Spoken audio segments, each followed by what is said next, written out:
She said, "I only did it because I love you." And you believed her. Right there, that sentence. Sitting in your car outside her apartment at 11 p.m., keys still in your hand, and you believed her. I want you to think about that moment for a second. Not the argument, not what she did. The exact second you decided to believe the explanation instead of the evidence. That's where this whole thing starts. Here's what nobody tells you about manipulation. It's not the screaming. It's not the obvious stuff. The guy who throws his phone across the room. The boss who humiliates you in a meeting. Those people get caught. Those people get left. Manipulation that works, the kind that actually reshapes your entire life without you noticing, looks like kindness wearing a mask that never slips. You want a number? 68%. That's how many people in one large relationship study couldn't identify they were being manipulated until at least a year after it started. A year. 365 days of slowly rewriting how you see yourself, and you don't clock it until you're already unrecognizable. Let me ask you something, and I want you to actually answer it in your head, not just nod along. When was the last time you apologized for something that, if you really looked at it, wasn't your fault? Sit with that. Because that's sign number one, and it's the one almost everyone misses. Manipulators don't need to convince you they're right. They need to convince you that you're the problem. That's cheaper. That's more efficient. If you're constantly auditing your own behavior, constantly wondering if you overreacted, if you're too sensitive, if you're remembering it wrong, you will never have the energy left to question them. There's a term for it. DARVO. Deny, attack, reverse victim and offender. You confront someone about something they did, and within 90 seconds, somehow you're the one apologizing. I've watched this happen in real time. I've watched a woman bring up a broken promise and end the conversation crying, apologizing for bringing it up at a bad time. The broken promise never even got addressed. It vanished. Gone. Replaced by her guilt. Now, here's where I make this uncomfortable for you specifically, because statistics are easy to nod at when they're about strangers. Financial manipulation. This is the one people in your position, watching a finance channel, thinking you're too smart, too aware, too financially literate to fall for this. Listen carefully. 78% of victims of financial abuse report the manipulation didn't start with money at all. It started with attention. It started with someone learning your fears before they ever touched your bank account. It starts small. Let me handle the bills. You're so busy.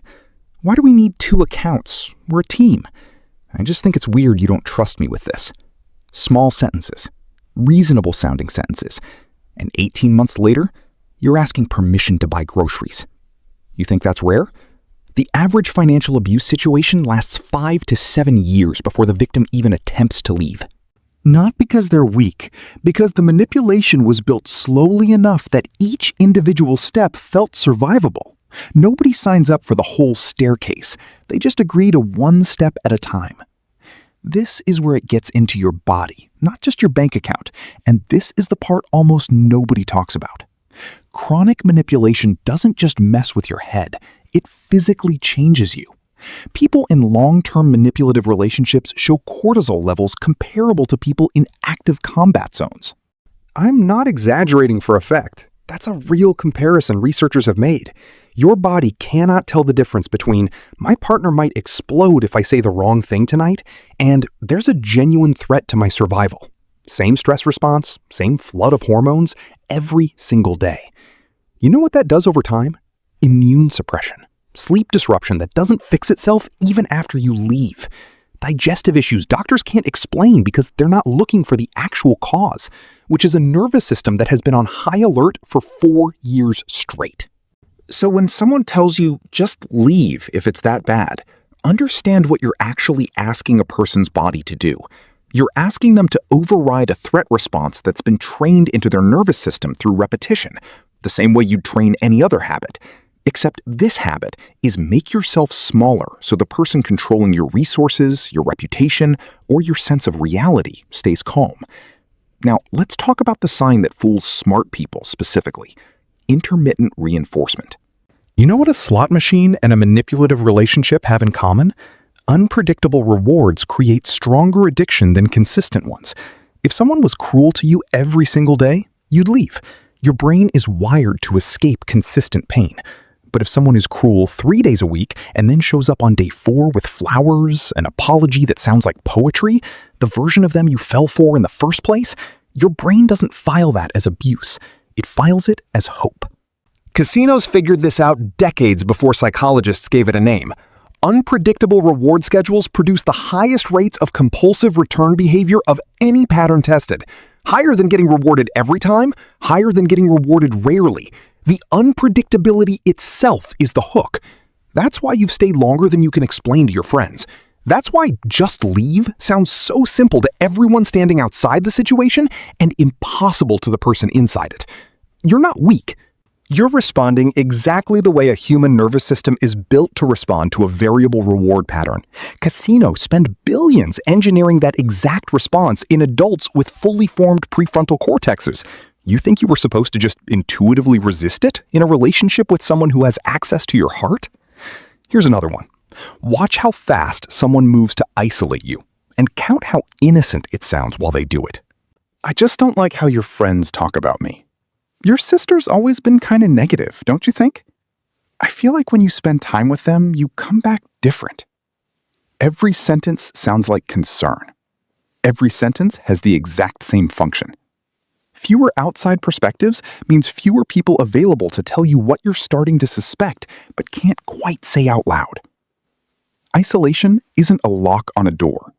It's a slow erosion of your access to anyone who remembers who you were before. There's a specific number that should scare you a little. In cases of severe relational manipulation, victims report an average of a 60% reduction in outside social contact within 2 years. You didn't get kidnapped.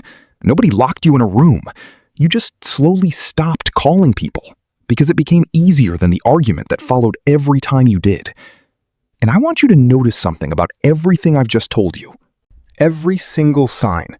The apologizing for things that aren't your fault, the financial control disguised as teamwork, the body keeping score even when your mind is making excuses, the unpredictable warmth that keeps you hooked, the friends who quietly disappeared from your life. None of it required a single lie that you could point to and say, that right there, that's proof. That's the design.